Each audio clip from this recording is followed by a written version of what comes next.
What do esports pros and air traffic controllers have in common? Well, probably not a lot, but I do know they both love wearing oversized headsets.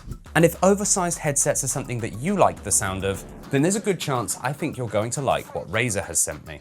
This is the Blackshark V3 Pro, Razer's latest and greatest evolution of their flagship esports-focused headset, sitting at the higher end of the market at $250 or £230.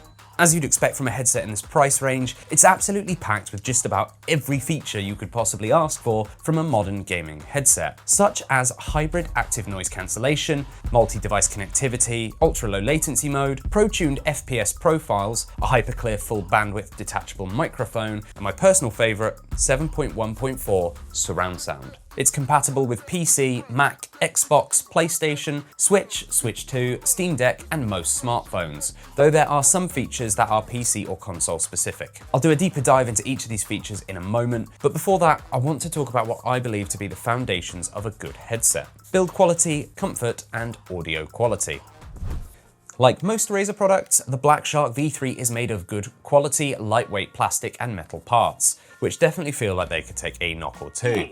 The V3 Pro is the heaviest of the three V3 models, coming in at 367 grams, versus the standard V3 and the V3X Hyperspeed, which weigh just 270 grams. That being said, the Pro is still very comfortable. I use these for work as well as gaming, so I'll often have these sat on my head for at least 8 or more hours a day. The top is covered in a nice soft leatherette material, which is nicely stitched along the edges and also comes in a few different colours depending on whether you choose the PC, Xbox or PlayStation variants.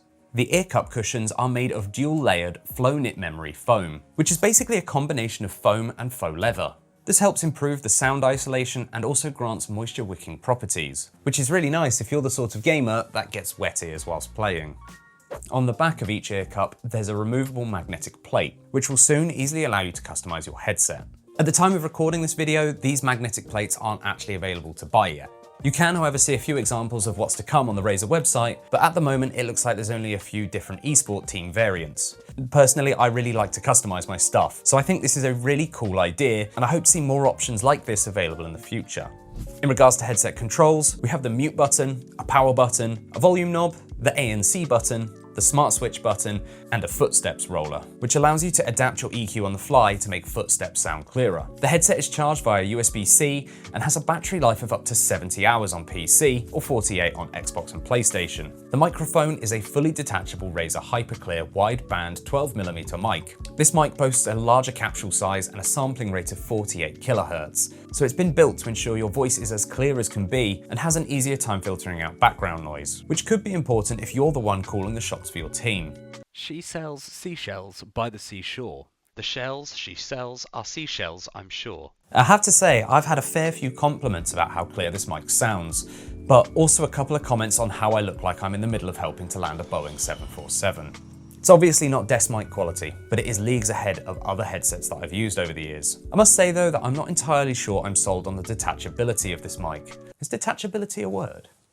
Up until Razer sent me these, I was using a SteelSeries Arctis 7 Plus, which has quite a clever retractable mic. As I use the same headset for both gaming and work, this was always really useful, as when I wasn't using it, I could put the mic away, and then when I got a sudden Teams call out of nowhere, I could just pull the mic out. If I don't want to see the mic with the Blackshark V3 Pro, I can just take it off, which is great, but if I do get a sudden call from my boss, I have to take the headset off to plug the mic back in, at which point I may have missed the call.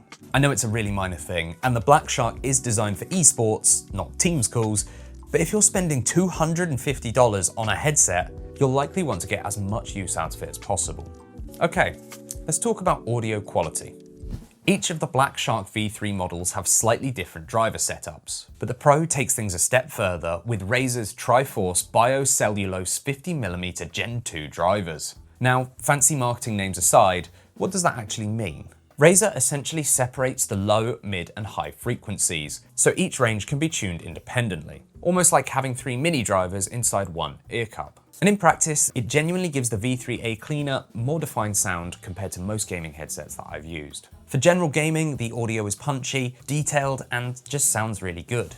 Explosions hit with a satisfying thump, dialogue's easy to understand, and even environmental things like wind, distant gunfire, and just general ambience all feel easy to pick out from the noise.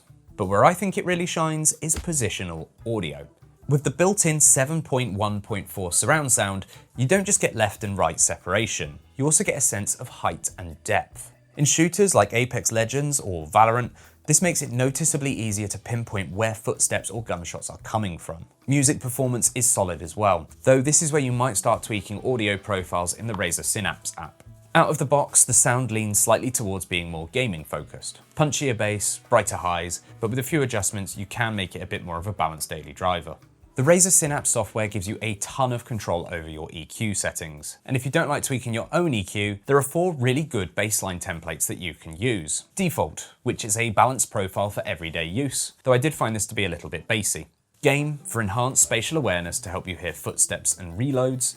Movie, for a more cinematic experience, and is also really good for cinematic games. And music, which helps bring out vocal warmth and instrumentation. There's also a handful of pre-made game-specific templates. Now these templates are designed predominantly for shooters such as Apex Legends, Valorant, or Counter-Strike. Each of them have actually been fine-tuned by one of Razer's many esports pros to help them, and now you, get the most out of this headset.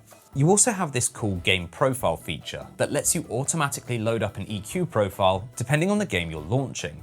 However, I don't know if I'm doing something wrong here, but I don't appear to be able to see the esports profiles in any of the lists, and I can only see the original 4 profiles. It's not the end of the world, as you can cycle through your different stored profiles using the button on the right-hand side of the headset, but it's also worth mentioning that you can't use these profiles with the THX spatial audio setting. You can of course change one of the 4 default templates to match these profiles, but it does mean you have to remember to change your settings back if you're playing multiple games. The Footsteps Enhancer roller also ties into Synapse, effectively adjusting a real-time EQ curve so subtle audio cues like footsteps or gunfire stands out more. In games that rely heavily on sound direction, it kind of feels a little bit like cheating.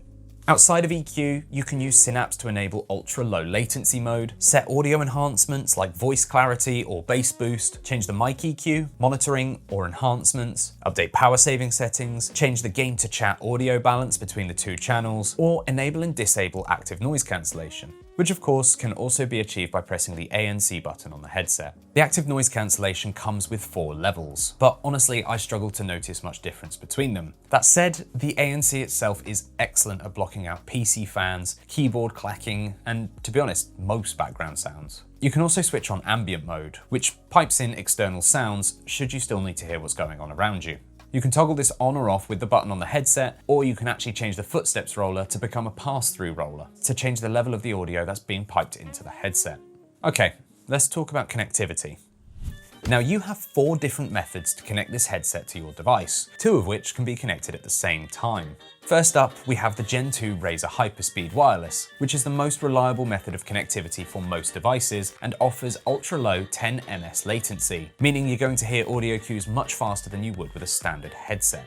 Then we have Bluetooth, which I'll circle back to in just a second, and finally USB and 3.5mm wired options. Now the Blackshark V3 Pro has the option for simultaneous connectivity, but what does that mean? In short, it means you can connect up to 2 devices at the same time. For example, let's say I'm in the middle of a game of Valorant. My Blackshark V3 Pros are connected to the PC via the Hyperspeed dongle and also connected via Bluetooth to my phone. As normal, just as things are heating up in game, my mother decides to call to talk to me about her day. Well, once upon a time, I would have unplugged my headset and plugged it into my phone, or maybe even just put her on hands-free. With these, I can just answer the call and have a chat with my mum, whilst continuing to hear my game all at the same time, through the same headphones. And it's not something I thought I'd use often, but it's actually something I find myself using all the time.